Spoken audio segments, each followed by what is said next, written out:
Radio UNAM y el Programa Universitario de Bioética presentan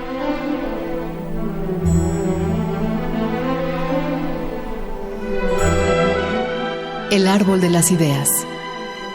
Bioética, ciencia y filosofía para la vida.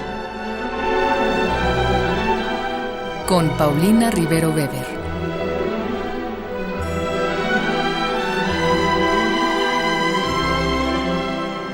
Un saludo para todos ustedes, soy Paulina Rivero Weber, directora del Programa Universitario de Bioética, y vamos a hablar ahora de un tema que a todos nos debe interesar, no nada más a los universitarios, la autonomía universitaria. ¿Qué es finalmente? Y para ello contamos con la presencia del doctor Ignacio Carrillo Prieto, a quien todos ustedes conocen, pero yo se los voy a presentar enseguida, solamente de manera previa, como siempre, escucharemos una cápsula que Radio UNAM y el Programa Universitario de Bioética han preparado para ustedes. En términos etimológicos, autonomía significa que se da a sí mismo su ley o su principio. Bajo este entendido, solemos reconocer la autonomía como una cualidad de los seres humanos, de algunos pueblos o comunidades indígenas, o de instituciones que necesitan mantenerse lejos de intereses políticos partidistas como el Banco Central o la Comisión Nacional de Derechos Humanos. Pero cuando hablamos de universidades autónomas como la nuestra, nos referimos a la capacidad que éstas tienen de autogobernarse y decidir sobre sus propios asuntos sin interferencias externas. Por lo tanto, mediante esta cualidad, el Estado reconoce a las instituciones de nivel superior la capacidad que éstas tienen de definir libre e independientemente sobre sus aspectos académicos, docentes y de investigación, así como de difusión y de administración interna. De este modo, una universidad puede gozar de libertad de cátedra y de pensamiento, y está facultada para elegir sus propios campos de investigación, así como para elegir el modo que considere más conveniente para enseñar sus planes de estudio, los cuales también son diseñados internamente. Es libre de elegir las carreras que desee impartir, o las modalidades de ingreso y de titulación, y es libre de administrar su presupuesto utilizando su patrimonio como mejor lo considere. Debemos entender que este aspecto tan benéfico para la educación no es simplemente un bono que las instituciones adquieren. Es de vital importancia para garantizar una educación que pugne por un pensamiento crítico sin que se infiltren intereses políticos.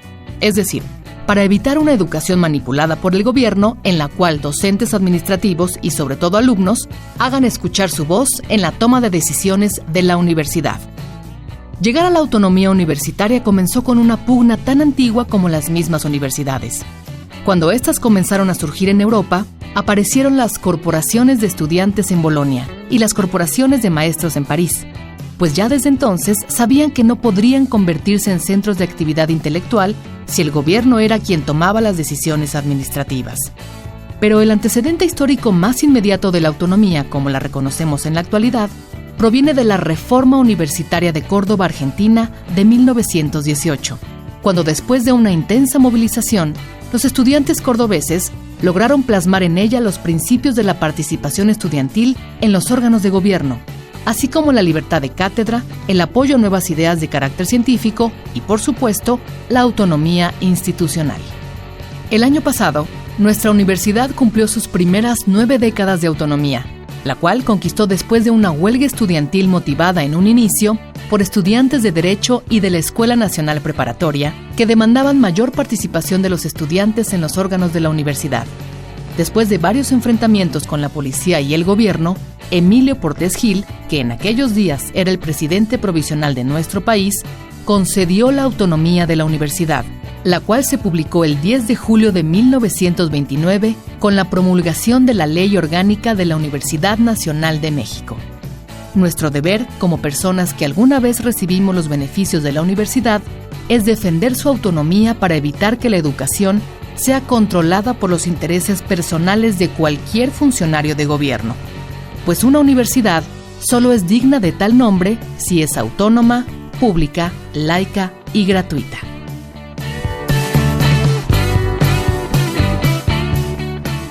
Pues les decía yo que estamos acá con el doctor Ignacio Carrillo Prieto, quien es licenciado en Derecho por la UNAM y en Filosofía por la Universidad Iberoamericana. El doctor Carrillo actualmente es investigador titular C, jubilado del Instituto de Investigaciones Jurídicas, y a lo largo de su amplia trayectoria, el doctor Carrillo ha sido, entre otras cosas, profesor definitivo de la Facultad de Derecho, abogado general de nuestra universidad, así como fiscal especial de los movimientos sociales y políticos del pasado. Y bueno, hoy nos hace el honor de estar acá con nosotros para explicarnos muy a fondo un tema que es su especialidad, que es la autonomía universitaria. Ignacio, gracias. Paulina, muchísimas gracias a ti. Es un gusto enorme estar en este programa tan escuchado. Y bueno, decirte que me pusiste a sudar con el tema de la autonomía. Se ha dicho tanto de la autonomía. Exacto. Se ha dicho tanto y también dicho que es realmente un reto como los que tú sueles ponernos a tus amigos constantemente, porque te los pones tú misma. Sí, bueno, para mí es un placer porque aprendo mucho, pero a ver, tú desde tu trayectoria, tanto en el ámbito de la jurisprudencia como en el ámbito de la filosofía, ¿cómo podríamos conceptualizar la autonomía universitaria? ¿Qué cosa es eso? Mira, yo creo que independientemente de la caracterización jurídico-administrativa, la autonomía es en realidad una consecuencia, la más extrema, dicen algunos tratadistas, de la descentralización administrativa. Uh-huh. Tiene su lógica, puesto que hay corporaciones. La universidad, según la definición de la ley orgánica de 45, es una corporación pública, organismo descentralizado del Estado, dice el artículo 1, uh-huh, que goza de autonomía. Uh-huh. ¿Y qué es eso de la autonomía? Uh-huh. En realidad la ley no tiene por qué ir especificando lo que es autonomía. Claro. La propia raíz de la palabra, pues en su origen griego, pues significa eso, el que se da a sí mismo la norma. Que lo ha de conducir, uh-huh, que lo relaciona con los demás. Pero yo tengo para mí, después de haber platicado con tantos y tan valiosos profesores universitarios, don Mario de la Cueva, que fue rector de la universidad en un momento muy crítico. ¿Fue tu profesor? Y que fue el director de mi tesis y mi gran profesor. Bueno, yo fui becario de él 3 años. De Mario de la Cueva. De don Mario de la Cueva. Y wow, después de haber trabajado como abogado general, uh-huh, en un rectorado ejemplar como fue el del doctor Rivero, y ver y padecer, si me permiten la expresión, con él los avatares de la autonomía de todos los días. La autonomía es eso, primero, una cosa de todos los días. Claro. Yo creo que Séneca, perdón la cita ante una filósofa como tú, pero Séneca lo dijo muy bien: el bien del espíritu, el espíritu lo ha de hallar. Es decir, ese es, yo creo, el fondo de la autonomía universitaria. Hay otras autonomías, pero claro, la autonomía universitaria. La autonomía es un deber. Se habla siempre de la autonomía como un derecho, es también un derecho. Es esa bifront tejano, uh-huh, que es deber y derecho. Deber y derecho, claro. La autonomía es un deber que la comunidad universitaria satisface con el cumplimiento de las obligaciones de todos y cada uno de sus integrantes, sus profesores, sus alumnos, sus trabajadores, coordinados por la potestad de autoridades surgidas de ella, de la misma comunidad, de su entraña. No es solamente, ojo con esto, queridos amigos, no es solamente un estado de cosas estático o una proclama jurídica, no. No es solamente un reconocimiento que un día en 29 ocurrió en el sistema jurídico mexicano, es ante todo una dinámica peculiar de la lógica del saber, que rehúsa ser reducida o acomodada a la lógica del poder, sea político o económico. Claro, digamos, gracias a la autonomía, el poder, ya sea político o económico, puede variar, pero la universidad puede conservar, por ejemplo, su libertad de cátedra. Claro. ¿No? Digamos, si llegara un gobierno de ultra derecha y quedara prohibido leer a Voltaire, Marx o Voltaire o quién sé yo, bueno, sí, podrían prohibir a todos, ¿verdad? Nietzsche, por ejemplo. Bueno, ahí sí es un poco lo que nos estás diciendo, si te entiendo bien. No estaríamos atados a la ideología en turno. No. Si no tendríamos esa posibilidad de continuar con nuestras propias normas. Efectivamente. Esa potestad de la universidad de gobernarse a sí misma es una garantía de la neutralidad del saber. Aunque a algunos no les guste, el saber y su búsqueda ha de estar siempre en el equilibrio de la neutralidad. Claro. Porque en la casa de los 7 pilares, la casa de la sabiduría, esta casa, lo que importa es la verdad. Esa palabra prosopopéyica y tremenda que ha causado tantísimas discusiones filosóficas y de otro tipo, ajá, pero esa es nuestra misión. Alguien decía, te voy a poner un ejemplo, alguien decía hace un rato que el reto principal de la universidad es la seguridad. No, señores, no, perdón.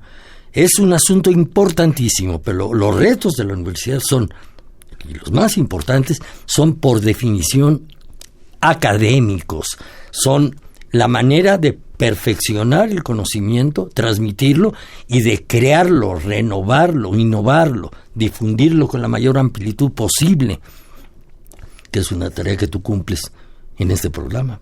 Bueno, intentamos, Nacho, pero a ver, cuéntanos cómo es que surge esta necesidad de la autonomía. ¿Qué pasó? ¿Qué había antes? ¿De dónde viene?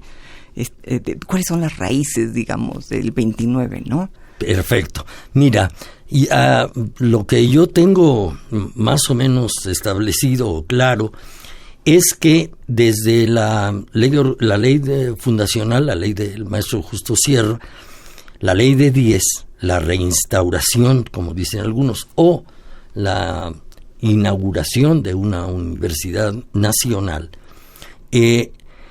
entendió el maestro Sierra, entendió don Justo que es de la naturaleza de las universidades la autonomía.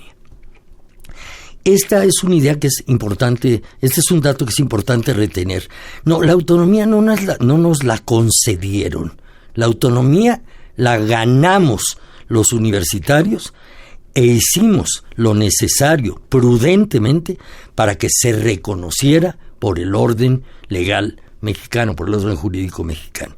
Esto de que en 29 nos concedieron la autonomía, no, señor. Vasconcelos y Portes Gil en eso se equivocan. Porque además hay varios antecedentes. En 14, en plena dictadura huertista, Palavicini, Cravioto, Macías estaban empeñados en un proyecto de ley de independencia de la universidad. En 1914. En las noches del mes de diciembre de ese mismo año, un conjunto de profesores se reunieron en el que hoy es, hoy es otra cosa, pero en el antiguo Museo Nacional de Antropología, que entonces se llamaba de Etnología y Arqueología, para discutir 3 noches seguidas. Actuamos ahí con nocturnidad, dirían los penalistas, para preparar una ley de independencia, se dijo entonces, independencia de la universidad. ¿Qué había pasado? Bueno, la universidad coincide, la inauguración de la universidad coincide con una cesura histórica, cae el porfirismo, se termina el antiguo régimen, o bueno, relativamente concluye el antiguo régimen, pero lo cierto es que hay una revolución con contenido social que tiene una enorme preocupación. Y por eso la figura de Vasconcelos es tan noble, por eso, en algunas otras cosas no tanto. Me perdonarán los universitarios y yo lo soy de hueso colorado, pero hay que decir algunas cosas. Claro. Entonces, esta necesidad de de hacer satisfacción de demandas sociales, hacía ver a la universidad como un reducto de reaccionarios, de gente que no estaba comprometida con la política del régimen y en fin, de gente aislada de los anhelos populares, de gente que más bien miraba al antiguo régimen con alguna nostalgia. Todas estas cosas algunas cosas son lugares comunes, otras cosas tienen algún fondo de verdad, pero bueno, la institución universitaria, nuestra universidad, la que surge en 1910, es una universidad, como siempre, multicultural, quiero decir, poliédrica. Claro. Es un conjunto de voluntades y de inteligencias jugando en el sentido más noble de la expresión, en un espacio, en un tiempo determinados, que pretende de todas maneras servir a la nueva Constitución, a las cosas que se habían hecho en 17 en Querétaro, y de ese modo la universidad fue caminando no sin tropiezos. Hay que decir también una cosa: el régimen autoritario mexicano siempre sospechó de la universidad, la tuvo siempre bajo la mira. Sí, bajo la mira. En 1929, con un gran talento, el autoritarismo recién fundado por Calles consigue una victoria enorme. Consigue derrotar a Vasconcelos, imponiendo a Pascual Ortiz Rubio, al Vasconcelos al que seguían los que después fueron los verdaderos autores de la autonomía, el nombre de Alejandro Gómez Arias, el nombre del gran poeta Pellicer, de Carlos Pellicer, el nombre de Mauricio Magdaleno, las palabras perdidas aquellas, hasta el nombre del presidente, que todos no lo agradecen, Adolfo López Mateos, uno de los oradores, de esos grandes oradores de la campaña vasconcelista por la presidencia.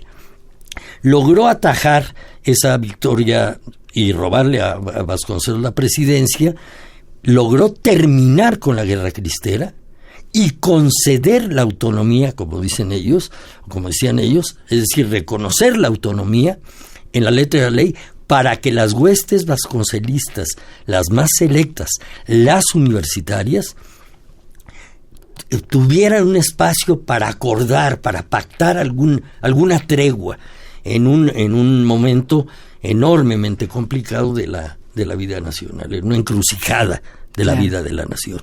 La universidad, entonces, en 29 obtiene ese reconocimiento, pero habría que leer la exposición de motivos. ¿Sabes, Paulina? En la exposición de motivos de 29, en la exposición de motivos de 33, son dos leyes orgánicas, antes de la de 45, lo que se hace todo el tiempo es reprocharle a la universidad. Cuidadito con alejarte de las causas populares, cuidadito con encerrarte en la Torre de Marfil, cuidadito con creerte soberana. Eres autónoma, no soberana. Soberana solo soy yo, el Estado, la nación mexicana. Y esto es la forma en que se concedió, entre comillas, la autonomía, casi con un regaño, digamos, sí, siempre. En 29. Exacto. Y el regaño se repite, fíjate. Y en la siguiente ley orgánica, la de 36, se vuelve a mencionar con una cosa muy grave. El autoritarismo ahí había llegado, y desgraciadamente Narciso Bassols fue un conducto para esa posición, porque el Ejecutivo Federal, en la exposición de motivos del proyecto de la iniciativa de ley, dijo que esa universidad, cada vez más lejana de obreros y campesinos, cada vez más ajena a los afanes nacionales, tendría, ese era uno de los grandes problemas, por esta única vez el subsidio de 10 millones de pesos. Se le dejaba librada su buena suerte, sabiendo que se iba a convertir finalmente en una entidad privada. ¡Qué barbaridad! Así. ¿Esto cuándo sucede? En la ley de 33. En 33. Es durísima la afirmación que trata de desvincular a la universidad por siempre ya del proyecto revolucionario. Y digamos, ¿trata o la acusa de estarlo supuestamente realizando? La idea es que ¿se acuerdan? Hay una polémica, los más jóvenes quizá no lo recuerden bien, pero hay una polémica, yo tampoco la viví, desde luego, yo estoy viejo, pero no tanto, pero Caso y Lombardo, los dos grandes profesores, Lombardo había sido director de la prepa, Caso era, pues digamos, el intelectual por definición par excellence de la universidad, y tiene la famosa polémica sobre la libertad de cátedra. La universidad debe perseguir en su docencia, en su investigación, entonces todavía incipiente, la investigación, a contribuir a aliviar problemas sociales. Pues claro que se debe contribuir, pero en la lógica del saber, no en la lógica del poder. No se vale imponer la ideología la más avanzada que se quisiera. Y hay casos, dijo un puedes momento. Investigar esto, ¿no? Porque esto es lo que urge.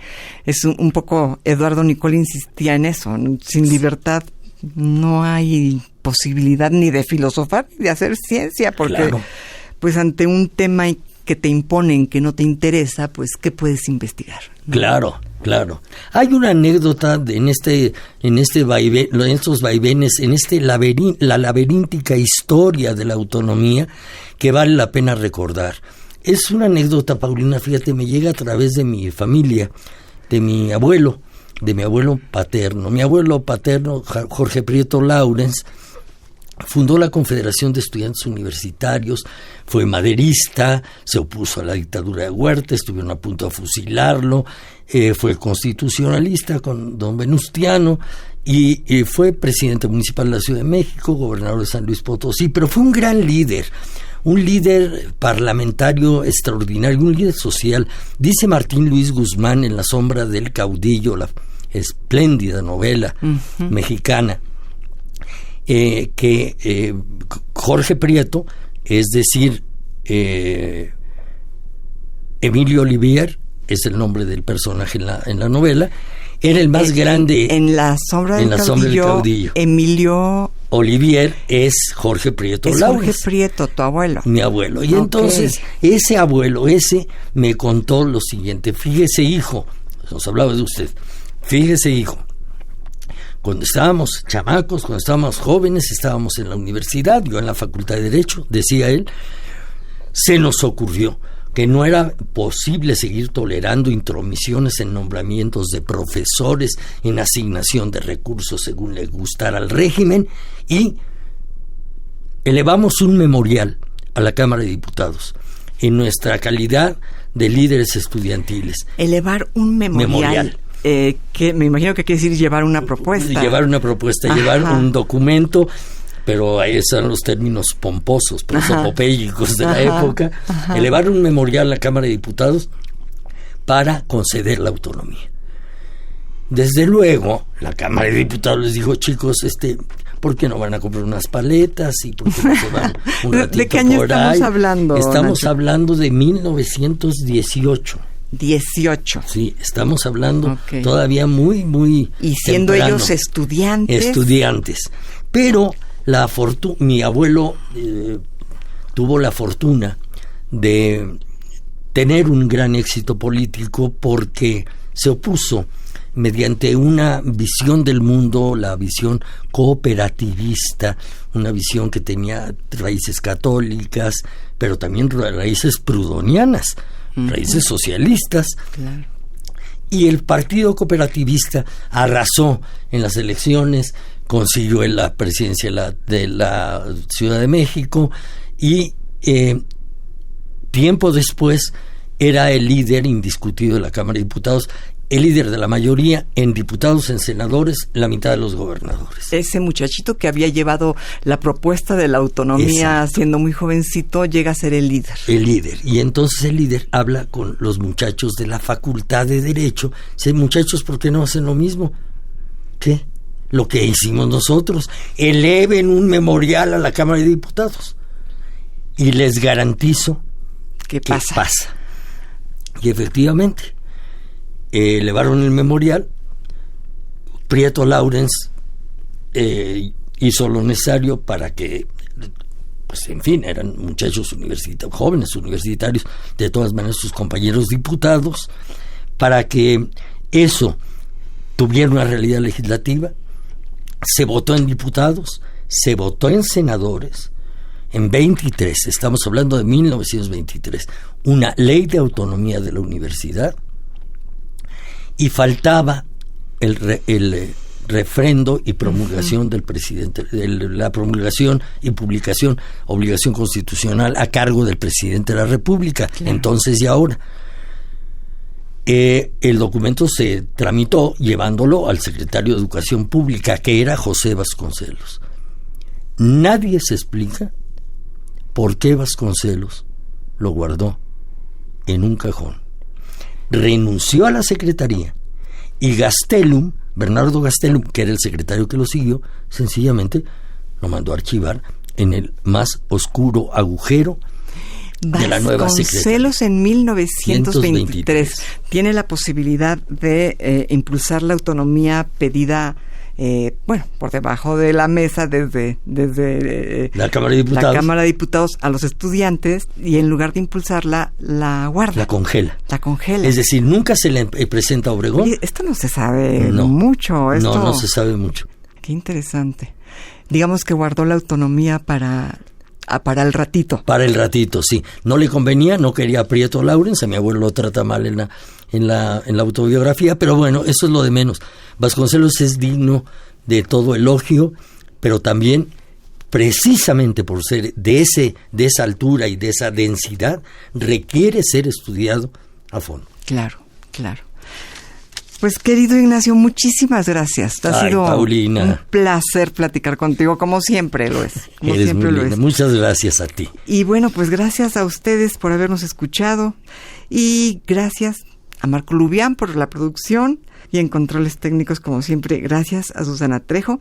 Escuchamos la voz de Gisela Ramírez en la cápsula cuyo guión contó con la adaptación de Mario Conde al texto original de Diego Dionisio Hernández. Se despide de ustedes su amiga Paulina Rivero Weber.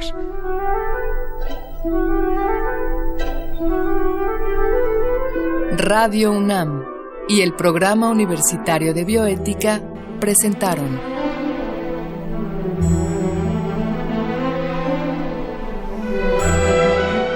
El Árbol de las Ideas. Bioética, ciencia y filosofía para la vida. Con Paulina Rivero Weber.